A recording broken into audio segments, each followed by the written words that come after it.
This episode of Destructoid is brought to you by Netflix. Coming up on Destructoid, giant Nazi robots are attacking in Wolfenstein the New Order. We get a look at some presidential nad kicking in Saints Row 4, and Disney has frozen the Star Wars license in Carbonite and turned it over to the vile gangsters at Electronic Arts. All that and more right now on Destructoid.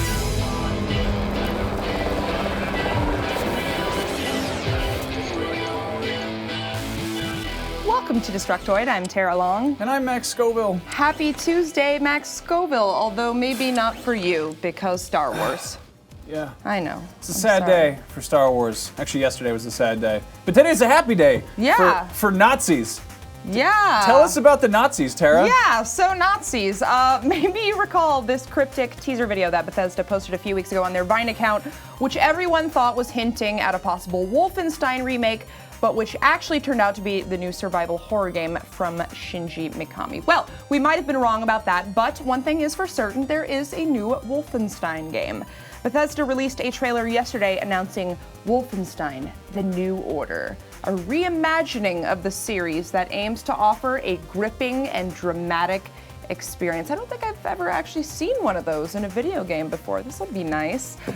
This trailer has a sort of 60s free love, but also crazy Nazi oppression vibe to it, which hints at a possible setting and time period. Of course, it's a Wolfenstein game, so killing Nazis is a cornerstone of the experience, but you will also be fighting a giant robot army constructed by the Nazis in their last attempt to rewrite history, because video games. So as we suspected previously, this is being developed by Machine Games, which is the Swedish-based studio comprised of former Starbreeze employees that was then acquired by Bethesda's parent company ZeniMax back in 2010. This is going to be their first release under the Machine Games label, and it is expected to hit 360, PS3, and PC, as well as next-gen consoles sometime this Q4. Are we excited about this? I have no idea. You seemed pretty pumped about this trailer. I'm pumped about the idea of anything that involves robots and the word Wolfenstein. Okay. I'm just confused, I guess, by the Jimi Hendrix, that seems sort of out of place. Yeah. Also, I'm loving this graphic, like the kind of aesthetic they're going, but really we just get a lot of close-ups of machine parts and then a brief shot of robots. It's hard to get an idea of what the artistic style of the game is If actually it didn't gonna have be like. Wolfenstein at the end, I wouldn't have guessed that it was Wolfenstein. Yeah. So, but yeah, man, Nazis and robots. Yeah. That's like the most awful thing. What could be worse than that? How about EA getting exclusive rights to the Star Wars license? Oh. Yeah, did you hear about it? Because it sucks. Anyway, after shutting the doors of Lucasfilm a month or so ago, the Walt Disney Company has signed a multi-year agreement with Electronic Arts to develop and publish games set in a galaxy far, far away. EA's Frank Gibeau made a statement stating that DICE and Visceral will produce new games, joining BioWare team, which continues to develop the Star Wars franchise. The new experiences we create may borrow from films, but the games will be entirely original with all new stories and gameplay. So yeah, in a lot of ways, this actually does sound really awesome. The obvious possibilities of BioWare doing more KOTOR, or a DICE-developed Battlefront game, that's pretty cool, or Visceral doing really anything with Star Wars. Those all sound like great things, but it's really not the studios involved that are worrisome for me. It's EA as a publisher. We all know that EA's managed to piss off a lot of gamers with stuff like microtransactions, online passes, day one DLC, and just a variety of other rather predatory business practices that have gotten them voted worst company in America for the last 2 years running. My personal problem with them is kind of a stylistic one. All their shit is starting to look the same. Yeah. If you told me that Dead Space, Crysis, Army of Two, Fuse, and Mass Effect were all set in the same universe, I would totally believe you, and probably be more interested in all those games because it would be one cool, weird metaverse. Unfortunately, these are all games that are made by different people at different studios in different parts of the world with different art directors and different game engines, and yet somehow they wind up with this really homogenized carbon fiber future soldier aesthetic, and I don't think I'm stepping out of line here when I blame that on EA. There are plenty of other publishers out there that can wrangle multiple studios and still produce a wider range of visually unique properties. I just feel like all of EA's stuff looks like EA stuff.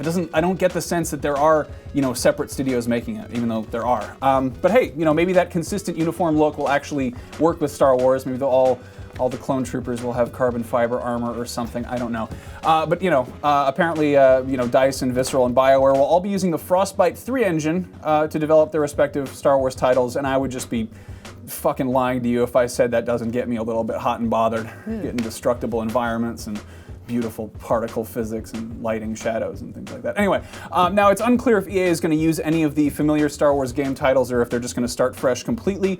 But if your loins are aching at the thought of all that could have been Star Wars Battlefront 3, then you might want to pass some time by watching the solid hour of leaked footage of that game's pre-alpha build. It was the version being done by Free Radical. And according to the Free Radical co-founder, Steve Ellis, the game was 99% done when it was canceled, and they were just looking for some bugs. So, I mean, it looks like Star Wars Battlefront 3. It doesn't look like the most modern game ever, but I mean, it was a thing they were doing.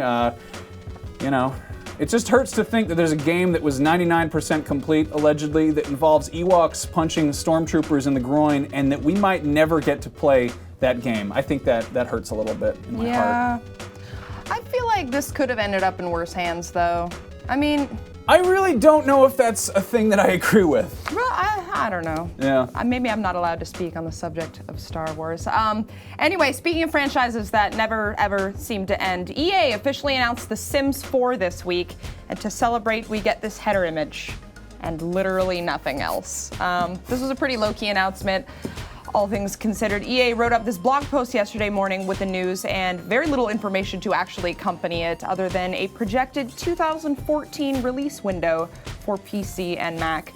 Later that day, they followed up with another blog post, presumably after remembering, that they were responsible for SimCity, in which they clarified that The Sims 4 would be a single-player offline experience.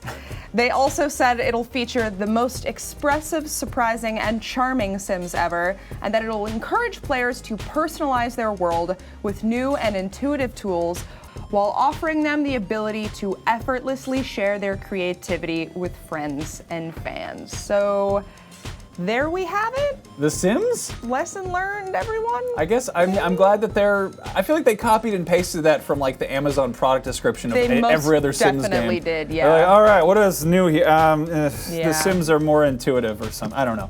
So The Sims, that's great and everything. Really, it is. It's wonderful. It is we talked about The Sims. But if there's one thing missing from The Sims, and, well, every other video game that isn't Saints Row 4, it's the ability to be the superpowered president of the United States and to kick people in the groins so hard that they fly off buildings. Thankfully, we have this new trailer that shows off that Saints Row 4 is a game where you can do that. I love this trailer because they basically they're just like, it's the sequel to Saints Row the Third.